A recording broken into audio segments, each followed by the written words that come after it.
जय श्री श्याम भाइयों, मैं पवन शर्मा आपके सामने एनटीपीसी के कुछ प्रीवियस ईयर के क्वेश्चन है जिनका आपको सॉल्यूशन करने की जरूरत नहीं है। यहाँ पे बताया गया मोंटी ने 4,000 रुपये नवीन से चक्रवर्ती ब्याज दर पर 10% की दर से उधार लिए। एन वर्षों के बाद उसने 1,324 रुपये ब्याज दिया। सिंपल सा, अगर मैं यहाँ पे कंपेरिजन करता हूँ कि 1,324 जो है वो 4,000 का लगभग 30 पॉइंट समथिंग परसेंट है, 30 पॉइंट कुछ प्रतिशत है। तो आप मुझे बताइए कि 10% की दर से अगर मुझे 30% पर पहुंचना है तो मुझे कितने वर्ष इंतजार करना पड़ेगा। तो आपका जवाब होगा सर 3 साल। तो इसका मतलब इस क्वेश्चन का आंसर कितना था, 3 वर्ष। यहाँ पे आपको कोई बेसिक सॉल्यूशन करने की ज़रूरत नहीं थी। ऐसे ही सेकंड क्वेश्चन है, एक घन की भुजा को 4 सेंटीमीटर बढ़ाने पर उसका आयतन 988 घन सेंटीमीटर बढ़ जाता है। तो आप भुजाएं ले लीजिए, ठीक है, भुजाएं ले लीजिए और केवल इकाई अंक मिलाइए। यानी यहाँ पे आपको पूरा सॉल्यूशन करने की ज़रूरत नहीं है। क्यों नहीं है? क्योंकि मुझे पता है आयतन क्यूब में होता है। अगर मैं यहाँ से 8 भुजा मानकर आयतन लेता हूँ तो 8 का क्यूब होता है 512। 512 का इकाई अंक कितना होगा 2। और अगर मैं इसको 4 बढ़ा देता हूँ तो ये 12 और 12 का क्यूब करूँगा तो इकाई अंक कितना आएगा 8। 8 और 2 में डिफरेंस कितने का है 6 का, यानी बढ़ा हुआ आयतन का इकाई अंक 6 आएगा। लेकिन हमारे क्वेश्चन में तो बढ़े हुए इकाई अंक कितना है, बढ़े हुए आयतन का इकाई अंक कितना है 8।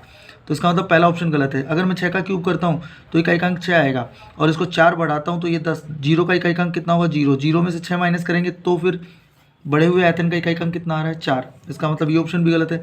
7 का क्यूब करूँगा 343, इकाई अंक कितना आएगा 3। और 4 बढ़ाता हूँ इसको तो 11। 11 का क्यूब करेंगे तो इकाई अंक 1। 1 का मतलब 11 में से अगर 3 माइनस करेंगे तो इकाई अंक कितना आ जाएगा 8। यानी आपको कोई कैलकुलेशन करने की ज़रूरत नहीं है। आपको सिर्फ ये पता होना चाहिए कि आयतन जो होता है वो क्यूब में होता है। तो भुजा का क्यूब करेंगे, फिर +4 करके क्यूब करेंगे, यूनिट डिजिट यानी इकाई का अंक मिला लेंगे। तो यहाँ पे अगर मैं ऑप्शन देखूँ तो मेरा ऑप्शन सी आंसर होगा।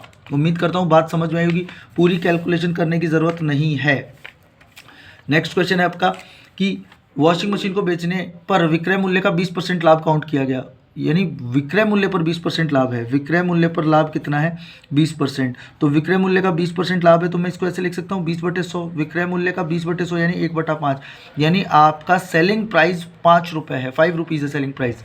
और आपका प्रॉफिट कितने का है 1 का। तो इसका मतलब आपने वस्तु खरीदी कितने में थी 4 में। आपने वस्तु खरीदी कितने में थी 4 में। तभी तो क्रय मूल्य 4 होने पर 1 रुपये का लाभ लेकर आप बेचेंगे तो कितने में बेचेंगे 5।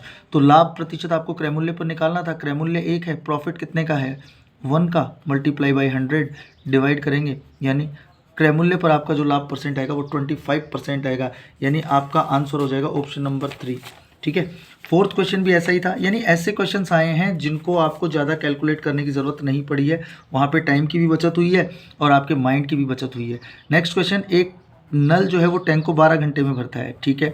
जब आधा टैंक भर गया तो आप मुझे बताइए अब मेरे पास कितना टाइम बचा है 6 घंटे का टाइम बचा है। यानी मुझे टैंक भरना है 6 घंटे में। जब आधा टैंक भर गया, आधा टैंक भरने के बाद ऐसे 2 नल और चला दिए। पहले एक नल था तो एक नल इसको 6 घंटे में भरेगा। अब 2 नल और चला दिए तो हमारे पास कितने नल हो गए 3। तो 3 नल जो है वो इसको कितने घंटे में भर देंगे 2 घंटे में भर देंगे। उम्मीद करता हूँ बात समझ में आएगी। कोई दक्षता निकालने की ज़रूरत नहीं है। पहले एक नल टैंक 12 घंटे में भरता था तो जब आधा टैंक भर गया तो मेरे पास कितने घंटे बचे 6 घंटे। 2 नल और चला दिए तो अब मेरे पास कितने नल हो गए 3। अगर 6 घंटे में एक नल भरता है तो 3 नल भरेंगे कितनी देर में 2 घंटे में। खत्म है क्वेश्चन। और लास्ट वाला सेम ऐसा ही, ये बहुत बढ़िया क्वेश्चन था।